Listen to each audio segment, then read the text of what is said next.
فأنا ناصح لإخواني بالصدع بالحق تبيض وجوههم. السكوت في مسألة الحزبية يضرها، فاصدع بما تؤمر وأعرض عن المشركين. سلامي على دماج ورجالها والشيخ يحيى ودار العلم يا سعد بانيها.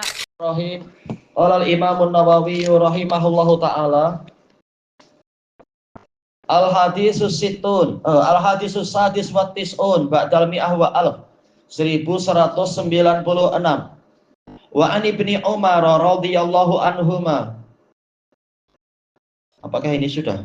Belum ya, insyaallah. Iya, belum. Cuma lafaz yang 1193, ij'alu akhira sholatikum billail witran. Kemudian yang hadis Abi Sa'id yaitu 1194, autiru qabla an tusbihu. Berwitirlah sebelum kalian masuk subuh. Nah, kalau yang riwayat Ibnu Umar, anna nabiyya yaitu nomor 1196, anna nabiyya sallallahu alaihi wasallam qala badiru subha bil witr. Dahulu ilah subuh dengan witir.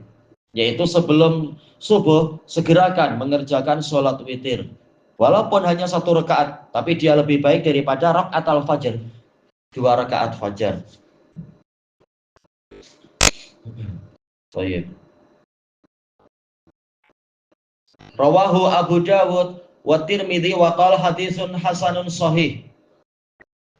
Kata Syekh Abu Amr hafizahullahu taala, bahkan ini adalah dalam riwayat Imam Muslim, bukan sekedar Abu Dawud dan Tirmidzi. Imam Muslim nomor yang ke 750.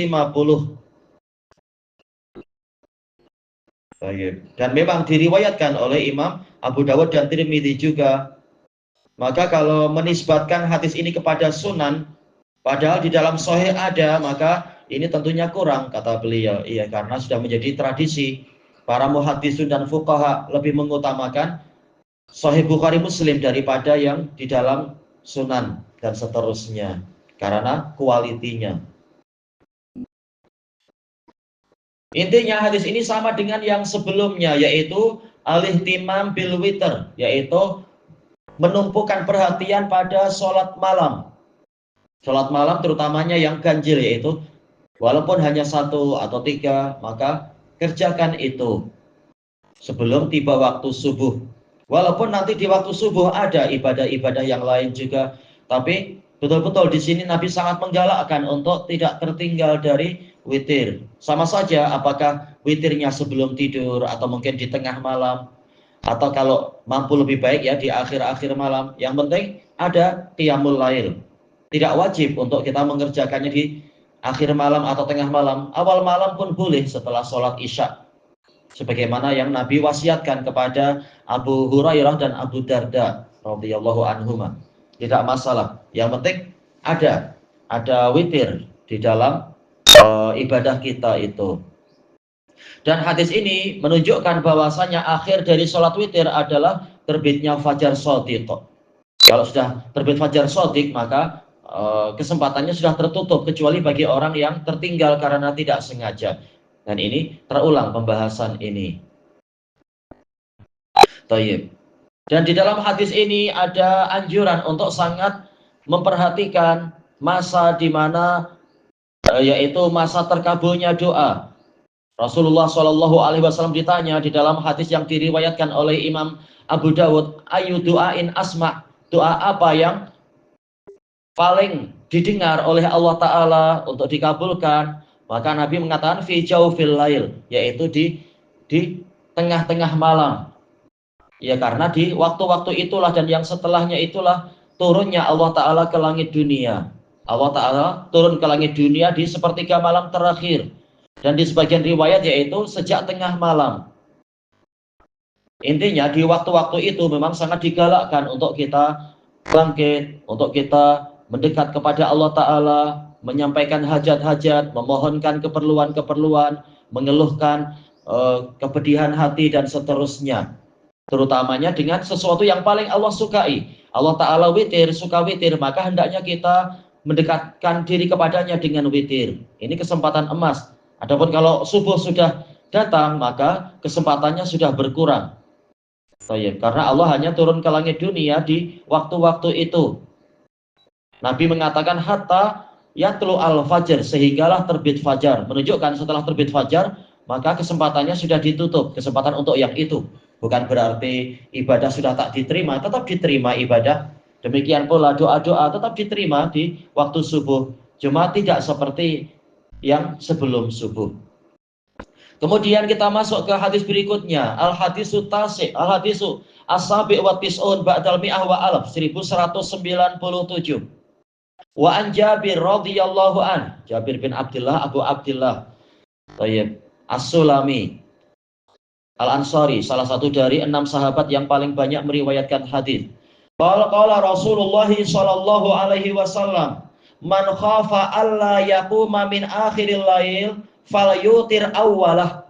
Ini bimbingan yang bagus. Dan semua bimbingan Nabi tentu bagus. Barang siapa khawatir untuk tidak mampu bangkit di akhir malam, tidak mampu melakukan qiyamul lail di akhir malam, yang mana itu adalah waktu yang terbaik. Kalau tidak mampu, bukan berarti meninggalkan segalanya, tapi hendaknya dia berwitir di awal malam. Sesuatu yang kita tidak mampu untuk melakukannya secara sempurna, jangan meninggalkannya secara total, tetapi ya kita atur waktunya. Oh, saya tak mampu akhir malam, saya keletihan, banyak kerja. Ya sudah, kerjakan sebelum tidur. Agar kita tetap tercatat sebagai orang yang banyak berzikir kepada Allah Ta'ala, yaitu melakukan qiyamul lail. Kemudian wa man tami'a ayyakuma akhirah, barang siapa memiliki minat yang besar untuk qiyamul lail di akhir malam, falyutir akhiral lail, maka hendaknya dia berwitir di akhir malam. Fa inna sholata akhiril lail masyhudah, karena sholat di akhir malam itu disaksikan. Wa dzalika afdal, dan itu lebih utama. Rawahu Muslim. Tentunya para malaikat menjadi saksi di waktu-waktu sholat, sebagaimana dalam hadis Amr bin Abbasah As-Sulami yang diriwayatkan oleh Imam Muslim. Waktu maghrib, waktu isya itu juga disaksikan. Hanya saja untuk yang di akhir-akhir malam itu lebih banyak lagi saksinya. Para malaikatnya lebih banyak. Tatkala Nabi mengatakan bahwasanya sholat di akhir malam disaksikan, padahal tentunya di awal malam juga disaksikan, di waktu isya, waktu maghrib juga disaksikan. Semuanya ada saksi-saksi itu, yaitu Allah telah menetapkan adanya saksi-saksi para malaikat. Namun tatkala Nabi menyebutkan secara khusus sholat di akhir malam disaksikan, ini menunjukkan adanya priority dan kekhususan. Betul-betul saksinya lebih banyak dan sebagainya. Dan hadis ini menunjukkan disunnahkan untuk memperbanyak saksi terhadap amal kebajikan. Bukan maksudnya riya agar orang-orang ini saksikan saya, bukan. Tetapi syariat telah menetapkan saksi akan selalu ada dalam 24 jam, yaitu dari kalangan para malaikat. Tetapi kita lebih digalakkan lagi untuk beribadah di waktu di mana para malaikat yang menjadi saksi lebih banyak. Bukan kita mencari saksi dari kalangan manusia, bukan. Tetapi dari kalangan para malaikat. Inilah saksi yang lebih bermanfaat daripada saksi dari kalangan manusia. Kalau saksinya adalah malaikat, insya Allah kita tetap ikhlas. Kalau saksinya dari manusia, ini memang peperangannya berat. Akan timbul riya, akan dikhawatirkan akan timbul riya atau ujub atau ini dan itu. Sementara kalau saksinya adalah malaikat, ini alam gaib dan tidaklah kita mengetahui itu kecuali dengan wahyu. Maka barang siapa menyengaja ibadah di waktu yang di situ banyak saksi dari malaikat, itu ibadahnya ibadah yang ikhlas, tidak dikatakan riya, cari pujian malaikat, tidak demikian. Karena justru Nabi yang sangat menganjurkan itu, agar ibadah kita dicari di waktu di situ banyak saksi dari kalangan malaikat. Jadi lain saksi malaikat dengan saksi manusia. Karena dalam dalil-dalil yang banyak menunjukkan amalan yang mustahabah itu sangat dianjurkan untuk dirahasiakan. Dirahasiakan dari siapa? Dari manusia. Tetapi Nabi menggalakkan kita untuk beribadah di waktu yang di situ banyak saksi dari para malaikat. Menunjukkan kalau yang pertama itu dikhawatirkan riya, kalau yang kedua itu sangat diharapkan adanya keikhlasan. Ya jarang kan dikatakan orang ini riya, saya mau cari pujian malaikat Jibril. Jarang ada kalimat macam itu. Karena mereka adalah alam gaib. Dan seseorang beriman kepada alam gaib itu menunjukkan keimanannya dan kemurnian iman dia pada Allah, walaupun tidak melihat, walaupun tak mampu melihat, tapi dia mampu beramal. Walaupun tak lihat Allah, walaupun tidak melihat malaikat, dia beramal. Ini menunjukkan keikhlasan, walaupun tidak ada manusia yang menyaksikan. Karena tak ada istilahnya malaikat tahu-tahu datang memuji kita sehingga kita jadi riak. Tak ada. Ini alam gaib. Mereka hanya menjadi saksi dan baru nanti hari kiamat baru akan menyebutkan persaksian-persaksian tadi. Hasil persaksian mereka. Maka yang dikhawatirkan timbul riak untuk malaikat ini tidak terjadi untuk kalau saksinya adalah malaikat. Karena malaikat baru akan bersaksi untuk kita nanti di hari kiamat, istilahnya yaitu bersaksi di hadapan Allah, yang dengan itu pahala menjadi semakin banyak dan seterusnya. Sementara kalau yang dicari saksi adalah dari kalangan manusia, padahal ini amalnya amal mustahabah, maka kemungkinan riak memang dikhawatirkan. Baik. Ini untuk menjadi jawaban bagi pertanyaan, kenapa kalau untuk amal soleh yang mustahab kita disuruh menghindar dari pandangan manusia, sementara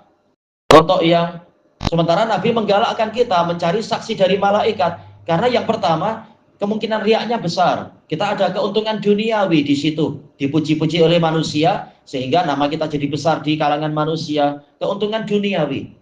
Sementara kalau yang menjadi saksi adalah malaikat, kita tidak mendapatkan keuntungan duniawi apa-apa yang boleh langsung kita kejar-kejar, yang mampu untuk kita kejar. Hanya saja keuntungannya adalah akhirat nanti. Ternyata para saksinya banyak untuk mendukung kita di hari kiamat. Keyakinan dan keimanan pada hari kiamat dan ibadahnya hanya untuk mencari keselamatan di hari kiamat, ini adalah keikhlasan, bukan riak sama sekali. Karena yang diinginkan bukan kesenangan duniawi, keuntungan duniawi, bukan, tapi keuntungan akhirat. Intinya apa? Kesimpulannya, Nabi SAW memberikan kelapangan. Qiyamul Lail boleh dilakukan di awal malam, di tengah malam, di akhir malam. Tapi di akhir malam itu lebih digalakkan karena saksinya lebih banyak, yaitu saksi dari kalangan malaikat. Dan ini adalah menunjukkan keikhlasan. Di akhir malam jarang orang melihat, rata-rata orang tidur di seluruh dunia kebanyakannya. Sehingga orang yang sholat di akhir-akhir malam boleh dikatakan dia tidak mendapatkan keuntungan duniawi apa-apa, pujian-pujian duniawi untuk kemudian dipopulerkan oleh manusia, dia tidak mendapatkan itu. Malah ini lebih ikhlas karena jarang yang mampu melihat di waktu tersebut. Orang rata-rata tidur. Sementara justru yang menjadi saksinya adalah banyaknya malaikat. Dan itu yang digalakkan karena demi keuntungan akhirat nanti di padang mahsyar nanti. Nabi mengatakan wadzalika afdal, dan itu lebih utama. Baik. Ilahuna wallahu a'lam.